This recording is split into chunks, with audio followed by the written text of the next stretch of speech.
protect your friends and punish your enemies. That's how this Justice Department is run, and her testimony confirms it.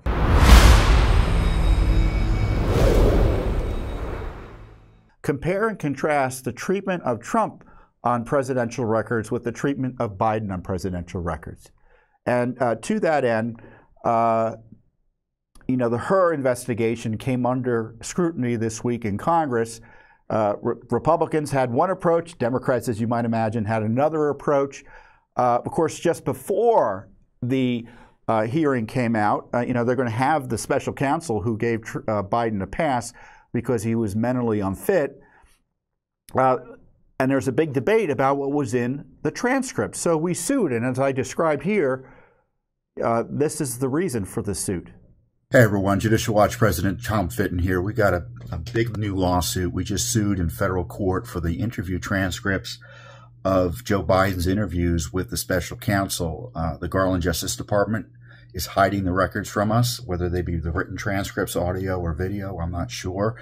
But either way, we want access to the records because we have a right to under FOIA law. Now, I know there's a big controversy about what went on in those interviews, and that's why Hur is testifying to Congress this week, and that's why we sued under FOIA just a few minutes ago. We have a right to know whether Joe Biden's memory is good or bad because it bears on his fitness for the presidency. So the fact Garland's hiding them, I think, speaks volumes about what the transcripts might show. But in the end, we have to get them. The Congress wants them. The American people have a right to them, and certainly we have a right to them under the law. Well, we got them. They came out the day after we sued. They were leaked initially to friendly media and then released to Congress. Now, the question is, are the transcripts all that exist of the record of the meetings that Hur had with Biden? I think there were 2 interviews. Were there videos? Where's the video of the interviews? Was there audio of the interviews? I believe there are, and I want them. Judicial Watch wants them. So this ain't over, because the transcripts themselves show that Biden maybe his memory was poor. He expressed outrage that the special counsel supposedly brought up his son's death, Beau's death. In fact, the transcript shows he brought it up. And the left has tried to pretend that Hur had no good faith basis to suggest his memory was failing. The transcript shows that Biden's memory was a mess. And Hur fairly concluded that his memory was awful. Now, I think the decision not to prosecute him based on his appearance of a failing memory because the jury wouldn't buy it, I don't really buy that. I think it was just more, I'm not going to prosecute the president and I have to have a good reason for doing it. However devastating politically, it turned out for Biden. And of course, we can get further confirmation one way or another by looking at the videotape, right? Let's go to the videotape. My team and I conducted a thorough, independent investigation. We identified evidence that the president willfully retained classified materials after the end of his vice presidency when he was a private citizen. This evidence included an audio-recorded conversation during which Mr. Biden told his ghostwriter that he had, quote, just found all the classified stuff downstairs, end quote. When Mr. Biden said this, he was a private citizen speaking to his ghostwriter in his private rental home in Virginia. Why wasn't he prosecuted? I mean, the new rules are that you can prosecute presidents no matter when.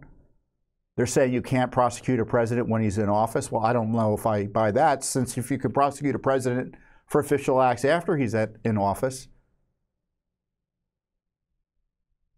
why can't you prosecute a president when he's in office, especially for, it looks like in this case, a crime that took place when he wasn't in office at all? I'm not persuaded by Hur, given the gravity of what Hur describes. I mean, look at this other comment by Hur.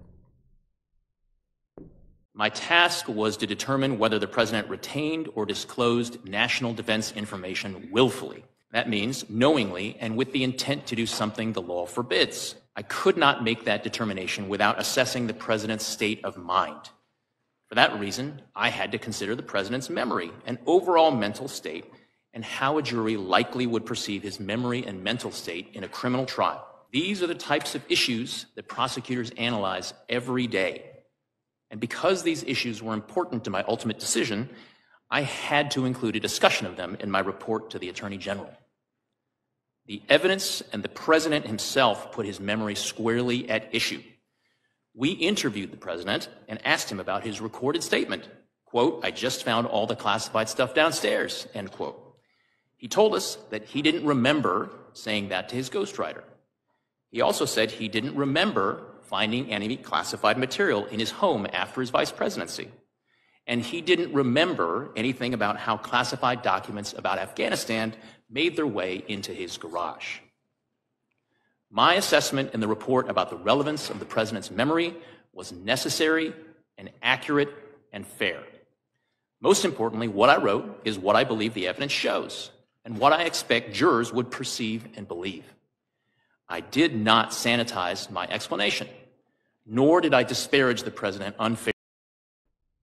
Well, you can see I've been playing around with the new Instagram function of just watching stuff that gets me upset. In that case, I was making a cup of coffee. But how ridiculous an argument is that? Well, you know, I guess maybe it's not ridiculous from his perspective, to be fair. But how can Garland accept that analysis? Because he's accepted the report.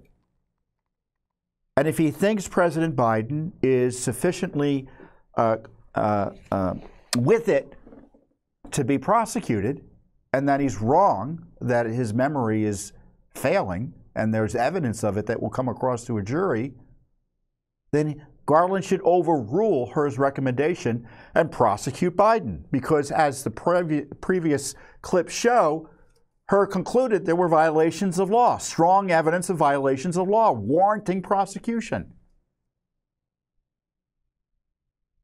And lies. Let's go to Matt Gaetz's questioning.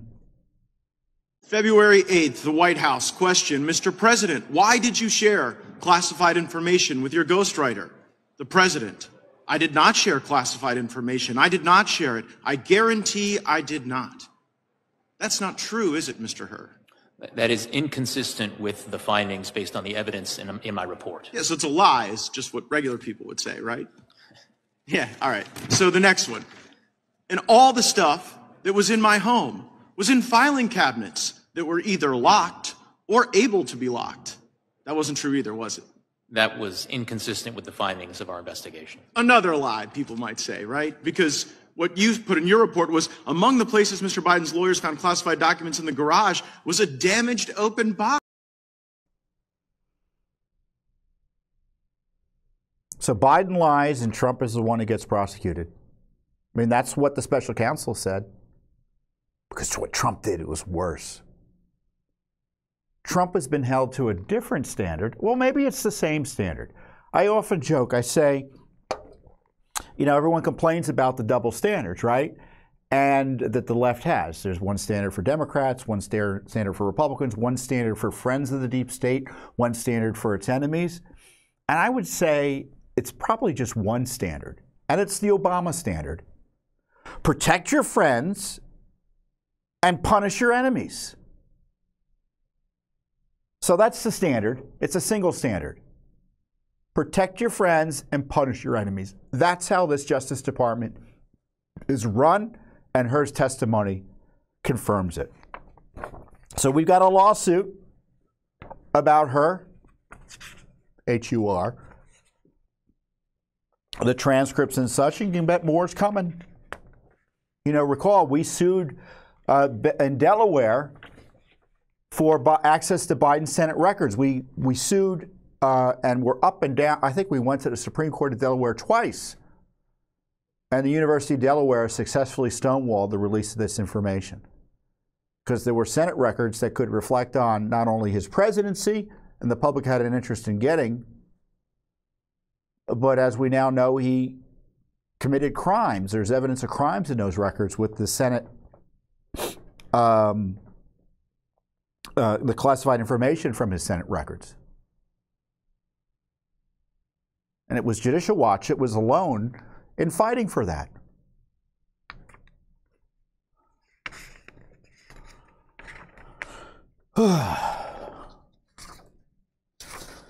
So we just sued. We had asked for the records back in February of the transcripts. So I don't know if there are any videos. I think there are. But the Biden Justice Department needs to follow the law and get us the records ASAP. I'm sure you agree. Thanks for watching. Don't forget to hit that subscribe button and like our video down below.